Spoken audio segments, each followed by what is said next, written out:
Hello and welcome to today's Exactly webinar. When it comes to sales compensation assumptions, don't believe the hype. I'm Gary Cottrell. I'm a director on our product team. I'm excited to share with you today some ideas that we shared at the World at Work conference regarding assumptions in sales comp. The big theme for today is going to be this idea you see of science plus strategy equals success. And we're going to talk about how you can apply science based on new data that's available to really look at the way you do compensation today and decide if it's right, apply additional strategy to that data and to your own data that you might find to design better plans. And we really believe that if you do those two things well together, it really does lead to success for your compensation organization and broader ideas for your company as well. So let's start with kind of a fun one. We all know what happens when we assume, right? For years, we've had many assumptions about compensation. I'm going to start with one that I think has been very interesting. This idea that women get paid less for doing the same job. So I think the first thing we have to ask is, how can we evaluate that? How can we see if it's true? And some things have been out there that have already started to look at this. And this is a infographic that you can actually get on Exactly's website, but I'll walk you through it as well. When you start and just look at the base idea, the American Association of University Women have done surveys and actually found that there's a pay gap right from the time women leave college, around $7,000 when you look across industries and across job types. And that's interesting. We see that there's a problem right out of the gates, but we wanted to take a deeper look. So we looked at our data and we found that women actually not only get paid less, as we saw in the last slide, but they actually do a better job. So when you look at quota attainment in our system of men versus women actually attain it at around 70% compared to 67%. Now, data can kind of be misleading sometimes, so we made sure that we looked at it a lot of different ways. We took it from different angles, industries, geographies.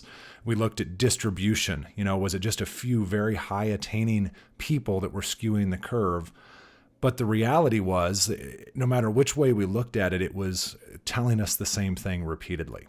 Distributions were great. It didn't seem to matter based on industry or geography. Now, that's interesting, but when we go one step further, we now look at what are they getting paid for this overachievement. And the problem here is that we actually see a lower payment. So women getting paid only $126,000 average in the system compared to $151,000 for men. Again, when we look at these quota attainments, it's interesting. So then we started to look again, and we always question what we find. And so we said, is it because of the type of job that they have? Is the target income different? What makes these things different? And we found very interesting consistency across all the different ways we looked at it.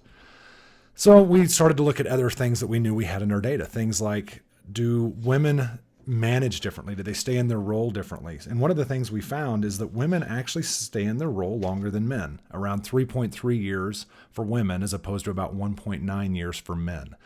When you look at female-led teams, so female managers now versus male-led managers, they actually hire more diversely as well. So another very interesting stat. We've also gone out and worked with other companies and looked at other surveys, like here Zinger-Folkman did a survey where they looked at the effectiveness of leadership of women. Again, consistent findings in that direction. So very fascinating stuff. So this is something that's been picked up by the press. It's been in the Wall Street Journal. We've had a number of people blog about it, lots of conversations. All of this, though, I think is just speaks to a broader idea that for the first time in a long time, we have access to something different. When you look at the history of data, the history of kind of information over time, there are these certain points in time where something changes. It reminds me of what happened in baseball with Billy Beane when he decided to look at the data as opposed to just looking at personalities and people and all the other stuff that was happening in baseball. And many of you have probably seen the movie or read the books or know about his story directly. The same thing is starting to happen, I think, in other places. Big data, I'm sure you've heard that term, is a term now that many companies are trying to understand. How do we utilize this concept? And at exactly this screen that you see now, this is the data we're able to pull from. Something has changed in the world of compensation. We now have a data set to explore. So when we did the Women in the Workforce study, we took a slice across all of these companies. In fact, more than this. If I show you the stats here, there's over 700 companies, 10 plus years of empirical data. Empirical meaning this is data that's driven by comp calculations. It's not survey results. It's not self-reported data. These are actual results paid to people.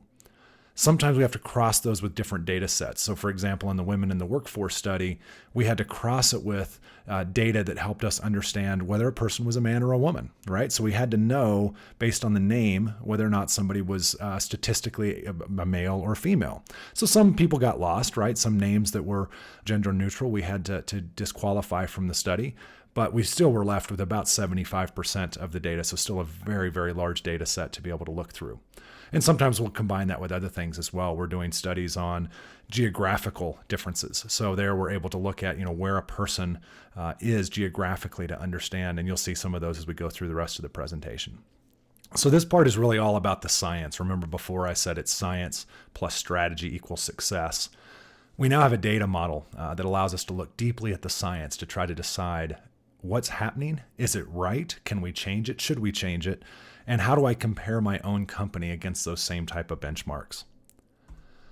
Another thing we'll talk about briefly today, but we'll do follow-up webinars on this as well, is the strategy side of things. So on the strategy side, over the last 10 years, Exactly has worked with thousands of organizations and leaders of sales and finance. And we've really studied that process along the way. What have we learned from them? What have we seen the best practices within compensation, within sales comp? What do they do? And so we've looked at these 4 different categories. On the right side, you'll see kind of the blocking and tackling, right? The calculations, the accuracy, the control and risk management. And on the left side, you'll see the more strategic things, the designing better comp plans, analyzing more deeply, communicating better. So things that really drive a different layer. And again, this is a lot about strategy, but the data and the strategy, the science and the strategy really work together in a unique way. And that's what we're going to talk about for the rest of the presentation. So zooming out a bit, this is the presentation for today. You can see we've gone through a couple items on the upper left already. Next, we're going to talk about a couple things regarding who should be involved in this, what parts of your organization. We're going to talk about my 3 C's to make sure that those are part of your comp plan design to make sure comp is working well. And then we're going to talk about the dirty dozen, a list of 12 items that come out of Chris Cabrera's book, Game the Plan, that really speak to things to watch for when you design a plan. And we'll use a lot of the data that we found in our data model that will really help validate some of these ideas. So that's where we're going to go over the next 30 minutes or so. Let me go in and continue on. So I mentioned who needs to be at the table. And I think, sadly, this is the look and feel of a lot of organizations when it comes to 2 people that are involved in comp plan design. You've got your sales leadership and you've got your finance leadership, and they don't always see eye to eye.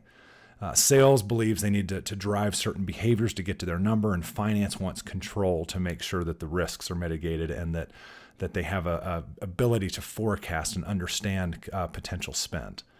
Well, what's interesting to me is over the years, I think, and as companies have grown and maybe become more sophisticated in their processes, sales has slowly been pushed out of the equation, which is sad because this whole idea is sales compensation. We are paying salespeople to try to drive a certain behavior out of them. So I think even better than I can speak to it, I've got a video that we'll watch that I think really describes the kind of differences in personalities between the two. This is a video. Exactly produces a number of these. These are a couple Exactly employees doing the acting here. So here we go.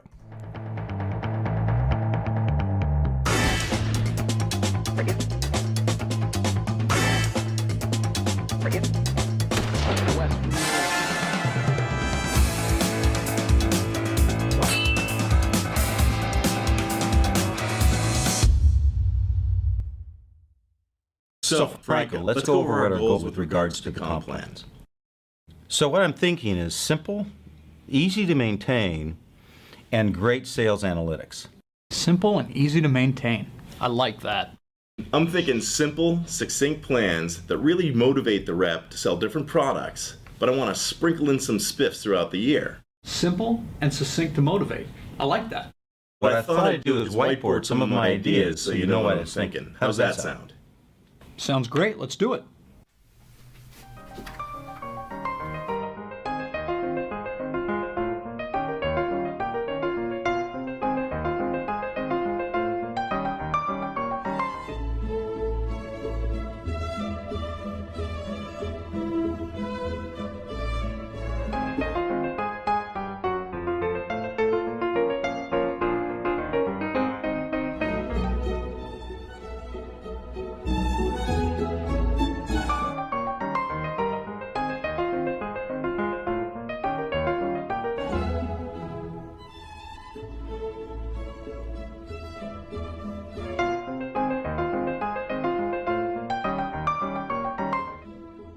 So like I was saying, simple, easy to maintain, and with great analytics.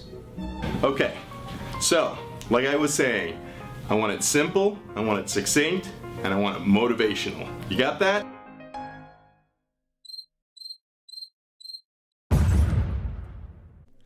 I love that video at the end. You could even see Steve, our sales leader there, kind of out of breath because of how hard he was working drawing on the board.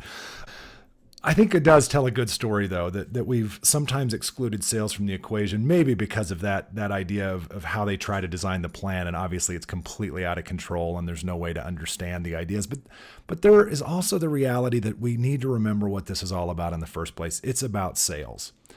And I think these three ideas that are on the screen now, the three C's, if you will, of consenting right, of making sure your plans operate the right way, are really three things you should think about to make sure that your sales teams are driven and motivated by the plan. So here's the three. First of all, and think of it from the rep's perspective, right? Think of these three terms of how they would see it. First of all, do they comprehend? Do they understand the plan? Do they understand how they're paid? Secondly, are they in control? Can they actually control the outcome of the events? Is it something that their behavioral change can actually affect? Can they influence the outcome? And third, are you compensating them in a way that is enough to motivate their behavior? And that can be financial, that can be recognition, it can be a number of things, but is there something there on that compensation side that's really going to help drive their behavior? So let's look at some of this data to back this up. First of all, on the comprehend side, this is one of my favorites. If you've read books in compensation, for years people have said you should have three components on a plan. In other words, a sales rep should be motivated by three primary things. Maybe it's revenue and margin and number of products sold or something, but three items, three separate distinct things is about the optimal amount. What's interesting is, and that idea, that assumption had been out there for years, that assumption actually proved very true. When we look at our data, that same data set we talked about before, we analyzed companies and plans that have different numbers of metrics, and we did find a statistically high peak at three components. Now, the reality is between 1 and 5 is acceptable.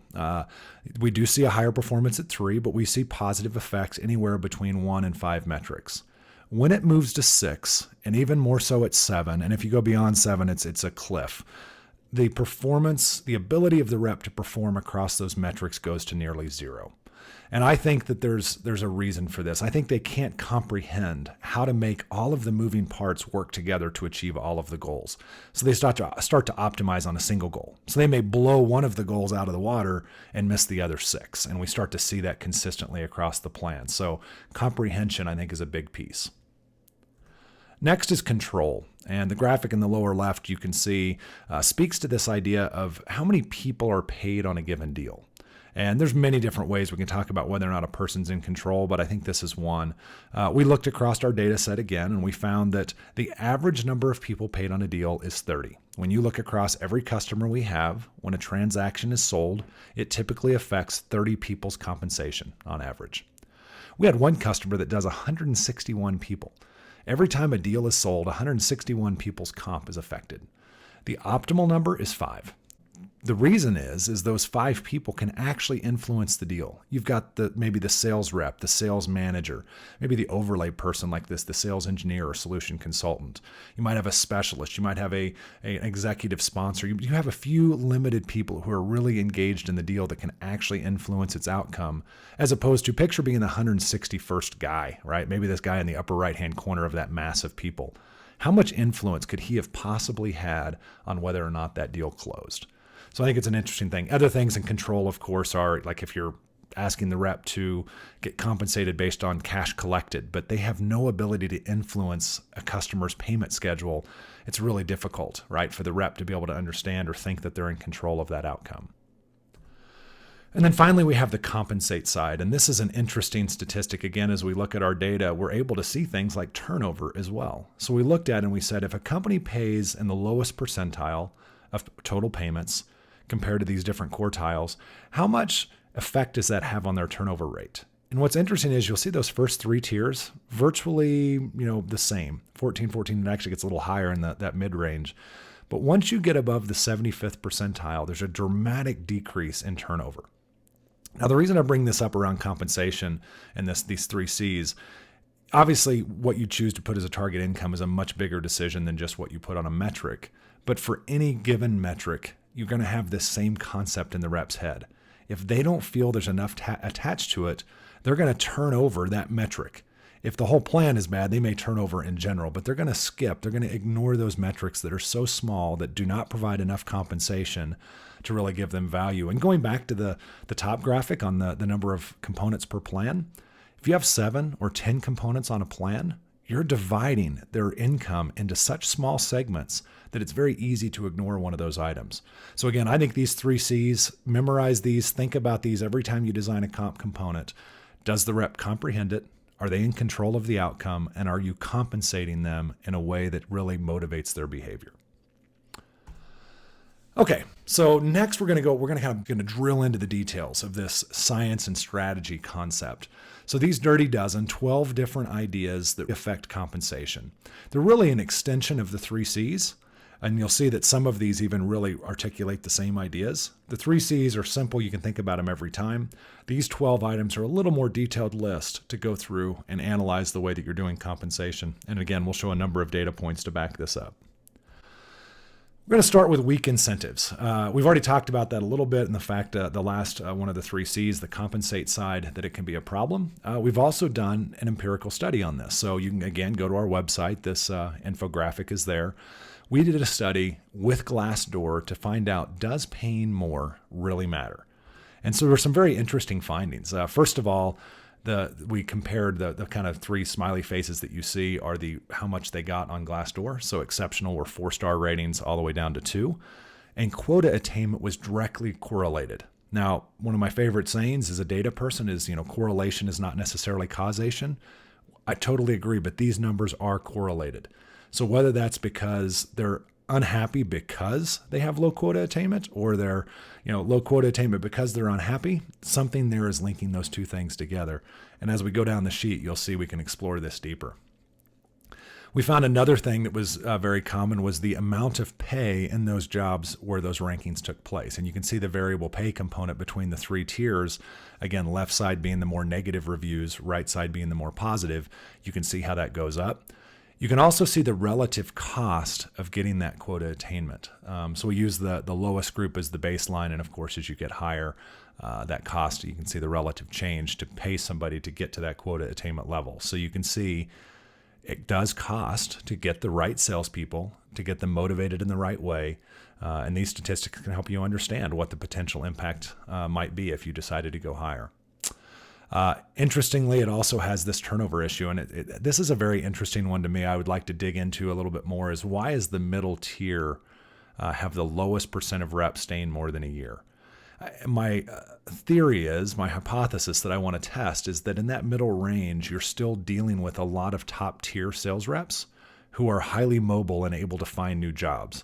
At the lowest tier, it may be a little more difficult for a rep to be mobile between one organization and another. But at the highest tier, where we see the greatest amount of reps staying more than a year, these are companies that have great comp, great cultures, great payments, all of the things that make for a great environment.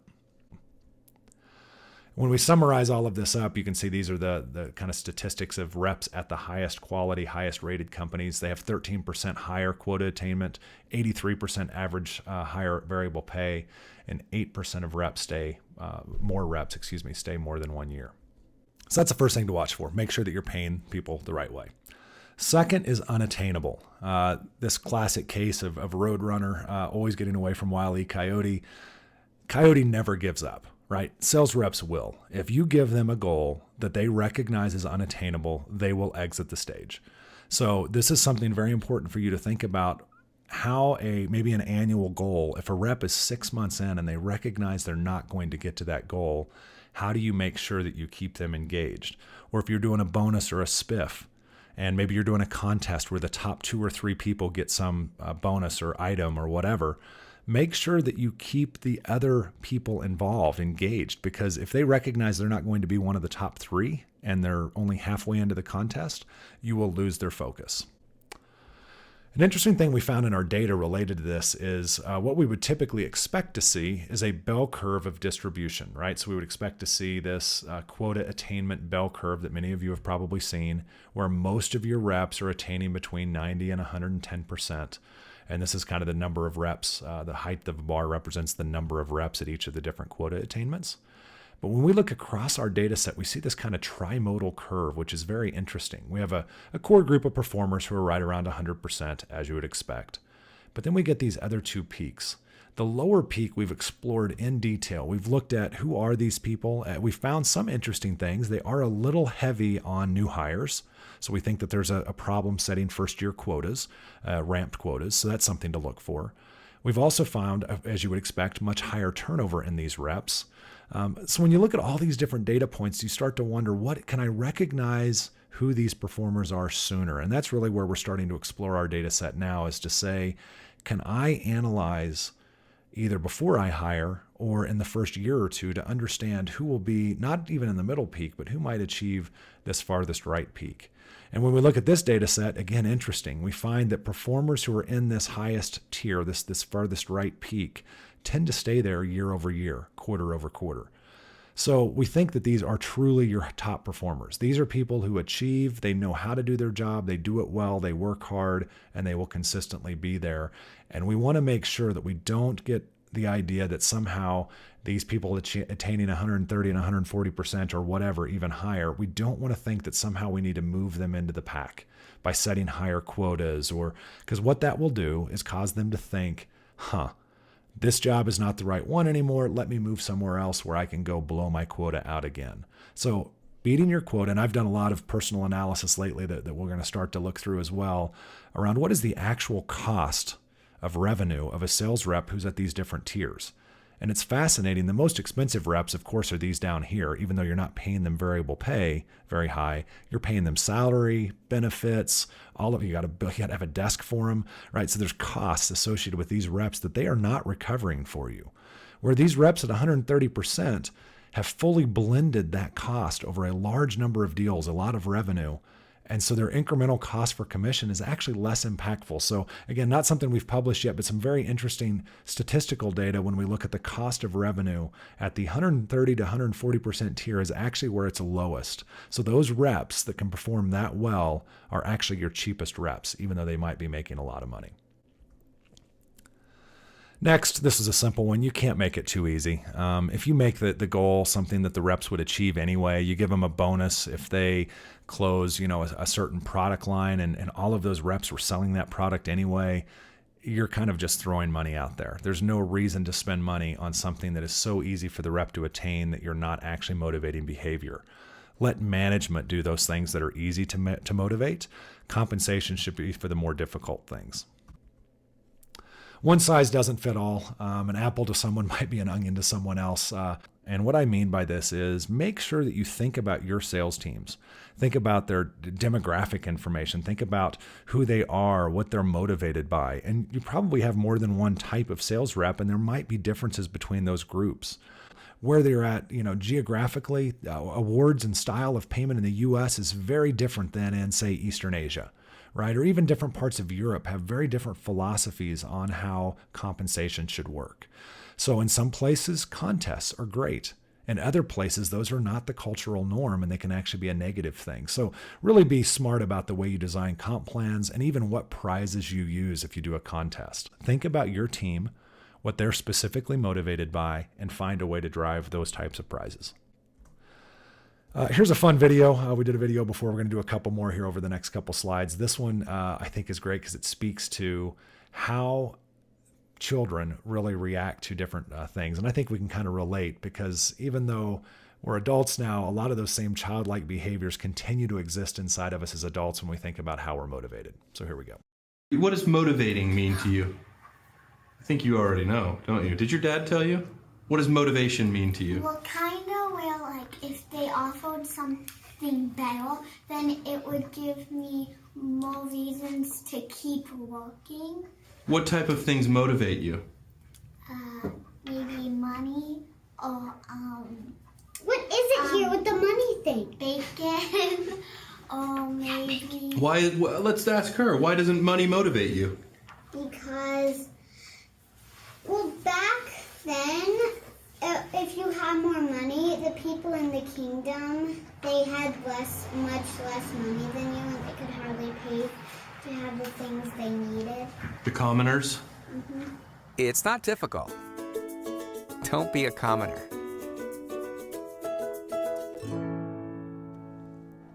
All right, another fun one there. So just make sure that you think about the prizes and the way that you do them. Next is lack of recognition. Recognition is the cheapest way to motivate a sales team. Leaderboards, places where they get prizes, recognition. This is a big deal to all people, but sales reps especially. Sales reps tend to come from competitive backgrounds, whether that be athletics or something else.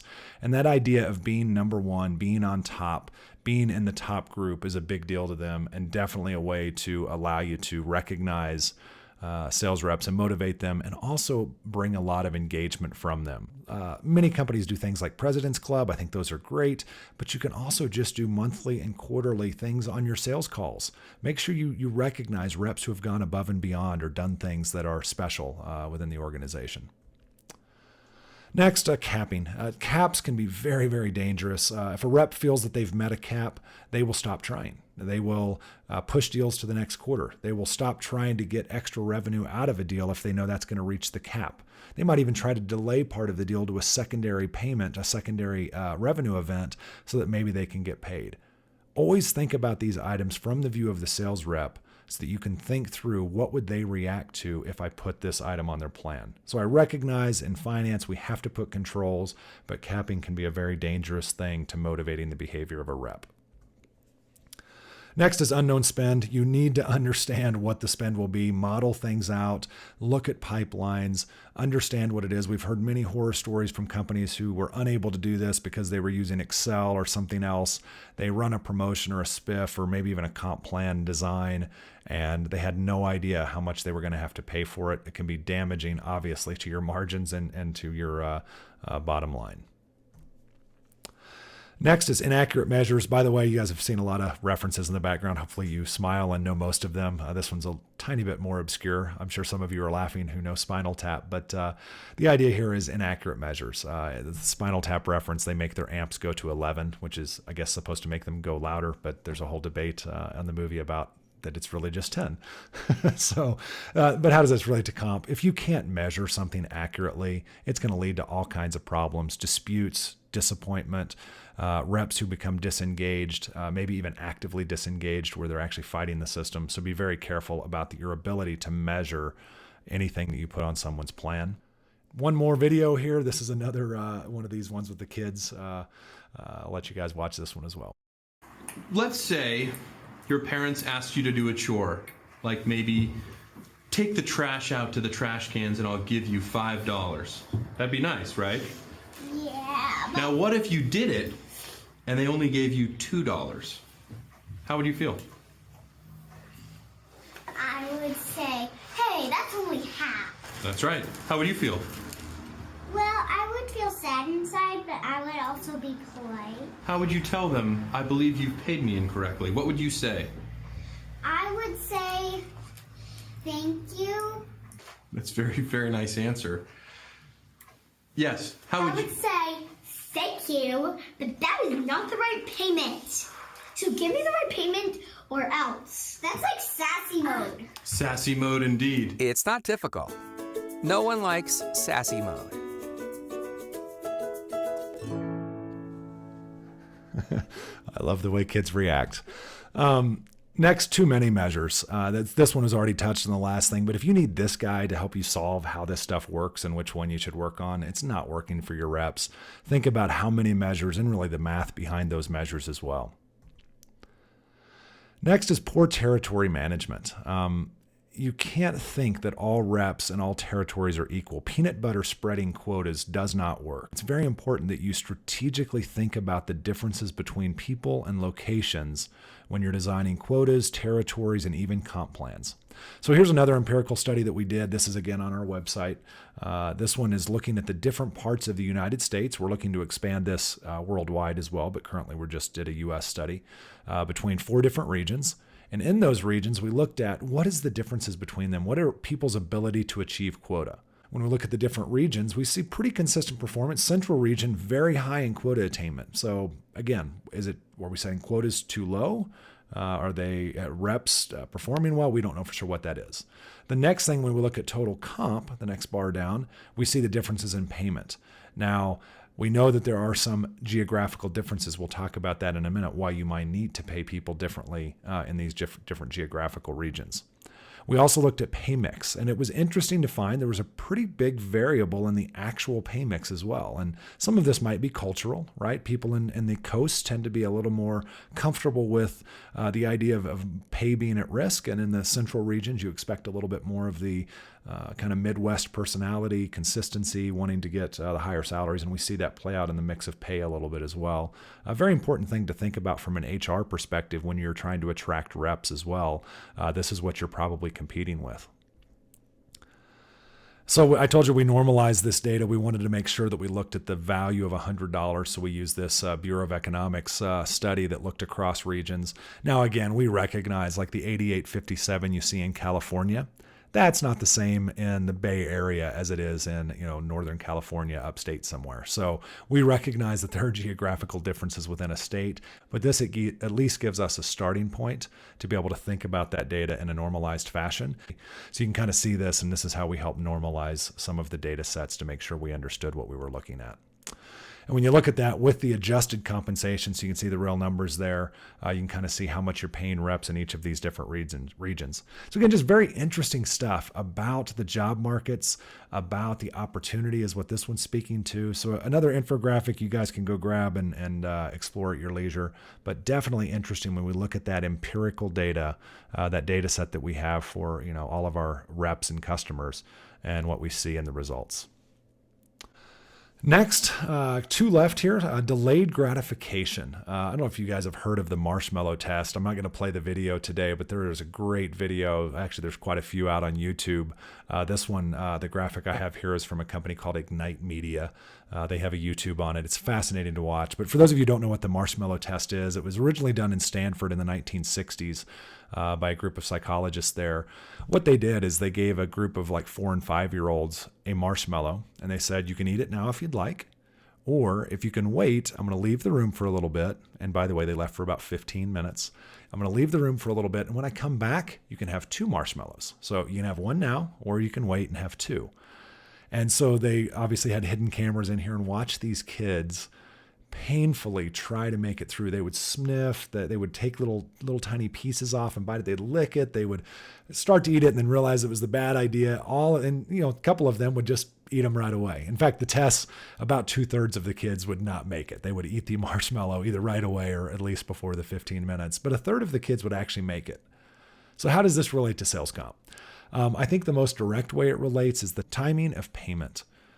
If you pay a rep sooner, pay them on a contest at a monthly level instead of quarterly or at the end of the year, you can pay them 1 marshmallow instead of 2, and you will get the same impact, right? In fact, you might get a better impact. So contests, spiffs, general programs, your full compensation plan, the more frequently you can pay it, the more impact you get for that dollar.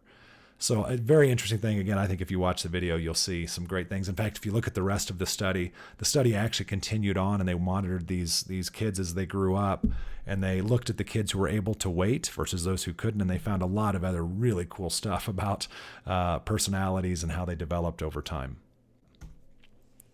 Last item here, failure to change. I've looked at compensation plans for companies, and so often I see that there has been no change or very little change for years in their compensation plans. And this is a problem because the world changes, your products change, what you're trying to drive behaviors change. Are you motivating the right behaviors? Are there things you should consider changing?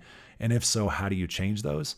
And I think that really comes down to a bigger idea now, not just these 12 items, not just the 3 C's that I talked about before, but really how do we look at this strategically? And we're going to do another webinar on this DNA of world-class companies. We'll go through each of these 24 components and how doing these things right will help you design and use better compensation. But a lot of that idea of trying to redesign a plan comes in the upper left, the green category up there of how do I use benchmarks? How do I model better? How do I use that data to design better plans and do better goal alignment? Am I actually driving behavior or not? So there's a lot of really interesting questions that can be answered both by data and by strategy, right? By people who understand this world, and we're happy to help you, and we've got partners as well who can do that. So I'm going to leave you with one more video here, one last sales versus finance concept, just for a bit of humor on the way out, and then I'll close out the session.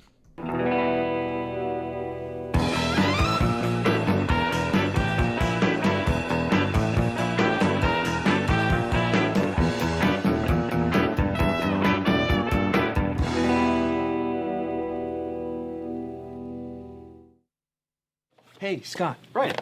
So funny running into you in the hall like this. Got a quick question for you about my commissions. Okay, what's up? Ran the numbers in my own personal spreadsheet, and they don't quite jive with what I'm seeing from finance. So which deal are we talking about?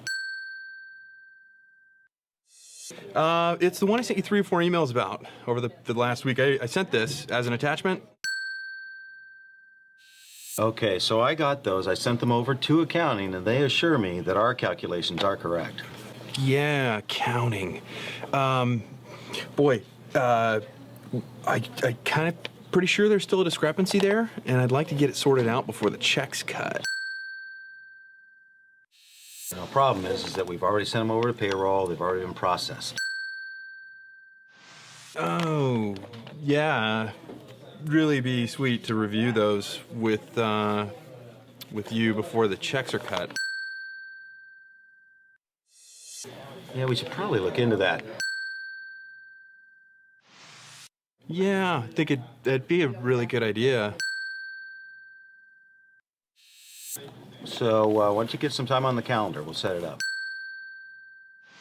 You got it. I'll take a look and schedule something. Okay.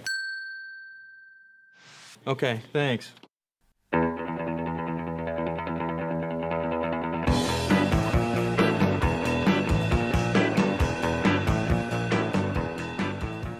Guys, thanks for spending the time today. Hopefully you've got a couple takeaways from today. Number one, that there is something new out there for you to use. There is now a set of data that you can explore in detail to think about how you're doing compensation. At Exactly, we actually offer that data out to our customers in a couple different ways. It is a product that actually lets you set your own filters and explore the data yourself. So you can say what industry, what time frame, what type of rep, what type of thing do you want to analyze, quotas, payments. So there's a lot of ability for you to drill through that data yourself. That's a product offering. We also leverage it inside of our consulting engagements. So you're actually able to use our consultants to help you analyze the data. And the third way that we offer it, and this is free to the public, of course, is all of these empirical studies that we do. And we've got many of these on our website. We've the Glassdoor study and the geographical study and the women in the workforce. And we have other ones out there as well that you can go see. We have ones about sales leadership and what their kind of pedigree is. So go out and check those out. Again, hopefully the takeaways from today are, how do you use this new data, right? The science maybe that now is behind compensation. How can you better use that data? And then how do you put strategy behind that? How can you design a better plan by thinking about the 3 C's, the dirty dozen, and then eventually we'll talk about the DNA as well, those 24 topics, so that you can succeed both in your process, the way that you do compensation, but even more importantly, in the goal itself of driving sales rep behavior and making the company do better against their goals as well. So thanks for your time today. I hope you have a great day.